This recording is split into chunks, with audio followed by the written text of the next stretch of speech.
Hello friends, जय माँ लक्ष्मी। मैं हूँ अनुभा और आज है मंगलवार की सुबह। कैसे हैं आप सब? आई होप आप सब अच्छे होंगे।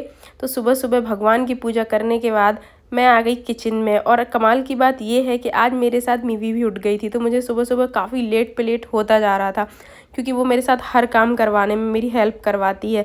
सुबह से आके मैंने चाय चढ़ाई, साथ में बर्तन निकालती गई जो किचन में लगने थे, और इसके बाद किचन से फ्रिज से सब्जियां निकाली, जो भी सब्जियां, भाजी, धनिया पत्ती, मिर्ची, सारी चीज़ें मैं कोशिश करती हूँ कि एक बार में निकाल लूँ, क्योंकि जितनी बार फ्रिज खोलती हूँ उतनी बार मीवी को आवाज़ आ जाती है कि मम्मा फ्रिज खोल रही हूँ, और वो कुछ ना कुछ सामान लेके जाती है, फिर फैलाती है। और कई बार तो पानी वानी की बॉटल्स ये सब लेके जाएगी, पूरा पानी फैला देगी, फिर मुझे और काम बढ़ जाता है, तो ये भी रहता है।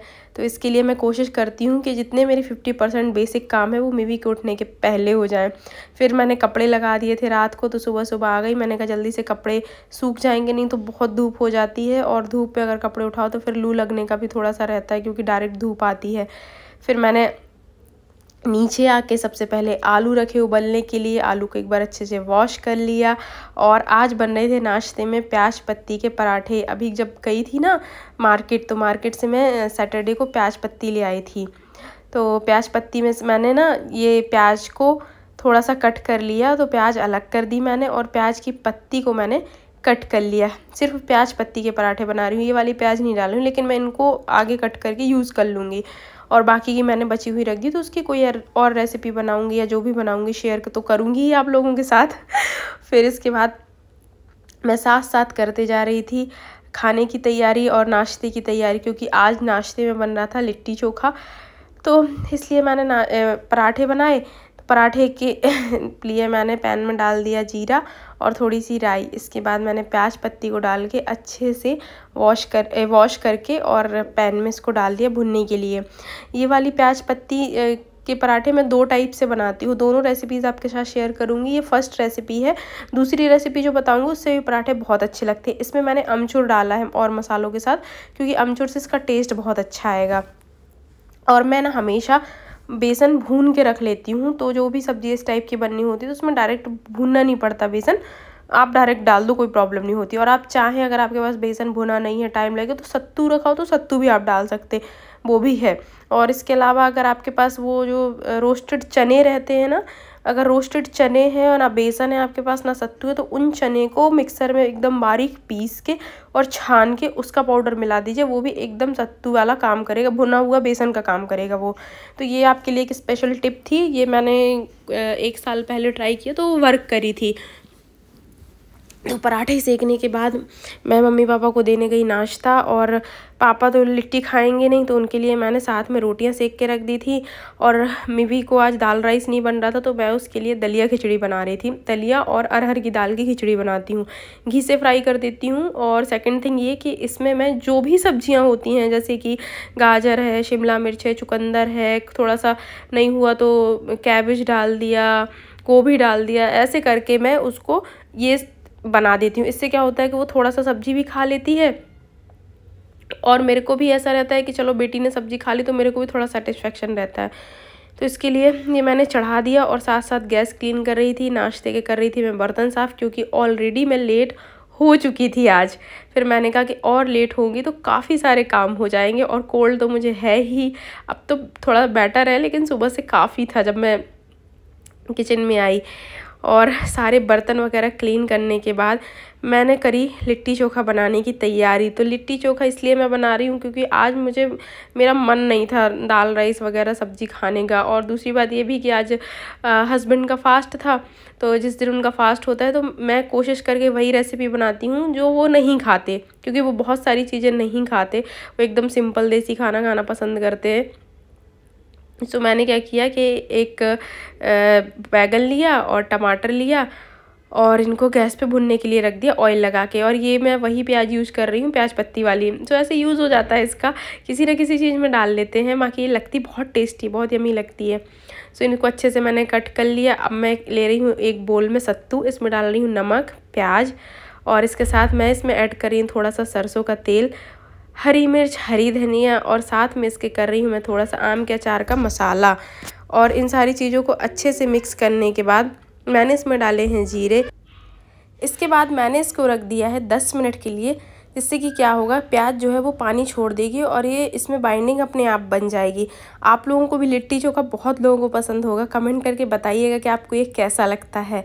पहले मुझे ये मतलब इतना पसंद नहीं था, लेकिन जब मैं धीरे धीरे से खाना स्टार्ट कर दिया तो ये मुझे बहुत पसंद आने लगा और मेरा फेवरेट हो गया, वन ऑफ माय फेवरेट हो गया। ऐसे तो बहुत सारी रेसिपीज़ पसंद होती हैं। अब मैंने ले लिया गेहूं का आटा, इसमें डाला थोड़ा सा घी, नमक और थोड़ा सा बेकिंग पाउडर, सारी चीज़ों को मिक्स कर दिया। बेकिंग पाउडर इसलिए क्योंकि ये अच्छे से फूल जाएगा और अच्छे से पक जाएगा। आटे को हमेशा जब भी आप गूँथें तो इस तरीके से आप मसल लें, इससे आटा की आप जो भी रेसिपी बनाएंगे, रोटी है, पूड़ी, कुछ भी बनाएंगे, आपकी हर रेसिपी एकदम परफेक्ट बनेगी। और मैंने जब तक ये भुन गया था टमाटर और बैगन, तो आलू तो मैंने सुबह से ही उबाल लिए थे। आलू को लिया, छीला और इसको डाल दिया। अब इसमें मैंने ऐड करा थोड़ा सा नमक, थोड़े से चिली फ्लेक्स और इसके साथ मैंने ऐड की प्याज, बारीक कटी हुई धनिया और मिर्च, और इसमें मिलाया मैंने थोड़ा सा सरसों का तेल और इसको एक मैशर की हेल्प से अच्छे से मैश कर दिया। और आप ये देखिए मेरा कितना टेस्टी भरता बनकर एकदम तैयार है। और मैंने जब बनाया था तो मेरे मुंह में जब भी पानी आ गया, तो मुझे लगा था वाह, मतलब कितनी जल्दी लिट्टी बनेगी और मैं इसको खाऊंगी। अब मैंने थोड़ा सा ले लिया है डो, इसकी बड़ी बड़ी सी मैंने पूरी तरीके की हाथ से ही बना ली है। इसमें मैं स्टफिंग डाल रही हूँ और इसके बाद इसके एक कोना पकड़ के सारे मतलब पूरा पूड़ी को ऐसे कनेक्ट करते जाएंगे गोल गोल घुमा के हाथ से, और बस ऐसे बना लेंगे। बहुत इजी है पर बहुत टेस्टी रेसिपी है।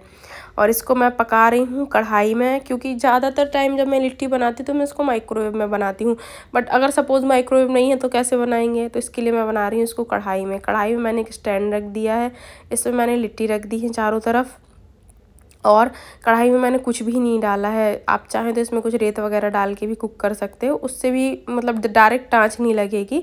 बेसिकली इसका कॉन्सेप्ट ये होता है कि डायरेक्ट आंच नहीं लगनी चाहिए, तो ये थोड़ा सा अच्छे से बेक हो जाता है। ये रहता है कॉन्सेप्ट, चाहे आप बाटी बनाएं, लिट्टी बनाएं, कुछ भी बनाएं, या फिर आँच हो मतलब डायरेक्ट आँच हो तो एकदम बहुत धीमी आँच हो, बहुत धीमी आँच पे धीरे धीरे पकेगा। सो बिल्कुल लो फ्लेम पर कुक करना है। पकने में 45 मिनट कम से कम लगेंगे आपको, और बहुत टेस्टी लगेगा बन के। साथ साथ मैं थोड़ी सी क्लीनिंग कर रही थी, क्योंकि गंदा हो जाता है काम करते करते।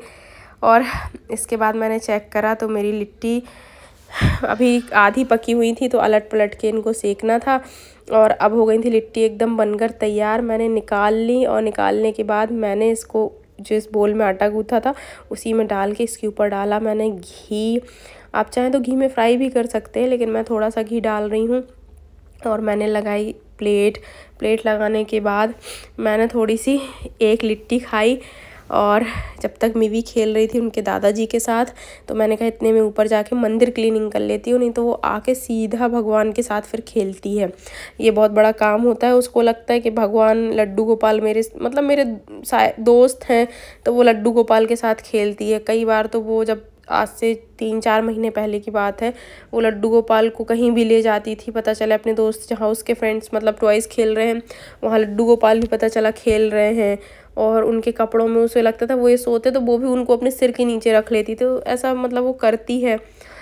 अब थोड़ा बड़ी हो गई तो थोड़ा कम कर दिया है, लेकिन पहले वो ये सब करती थी। कई बार तो वो लड्डू गोपाल मुझे बाथरूम के टब में भी मिले हैं फिर लेकिन भगवान का रूप होते हैं बच्चे, तो यही सोच के रह जाते हैं, रह क्या जाते हैं, मतलब भगवान ही बच्चे हैं।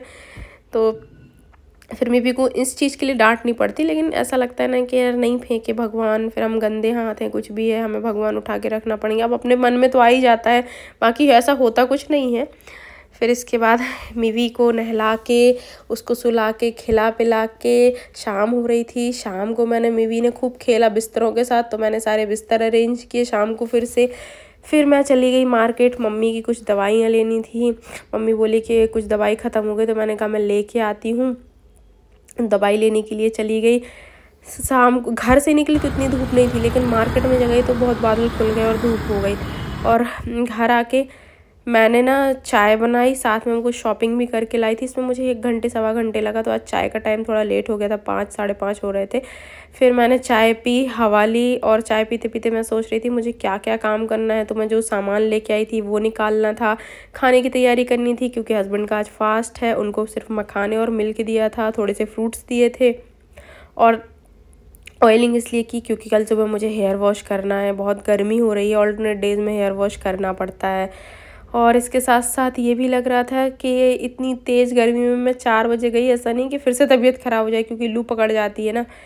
फिर जो सामान लेके आई थी वो मैंने डाइनिंग पे रख दिया और अब यहीं पर मैं सारा सामान खोलती हूँ। तो थोड़े से कुछ फ्रूट्स लेके आई। आज फ्रूट्स वाले भैया के पास फ्रूट्स बहुत सारे नहीं थे, तो थोड़े लेके आई। अब 1-2 दिन बाद फिर जाएंगे लेके आएंगे। तो मैं एक ब्रश लेके आई, बास्केट लेके आई और मैं आपको दिखाती हूँ, मैं आज एक कांच की एक प्लेट लेके आई जो मुझे बहुत पसंद आई थी। तो अब मैं कल से इसका यूज़ करूँगी और इसमें कुछ कुछ चीज़ें रख के आपको दिखाऊँगी। चलिए मिलते हैं।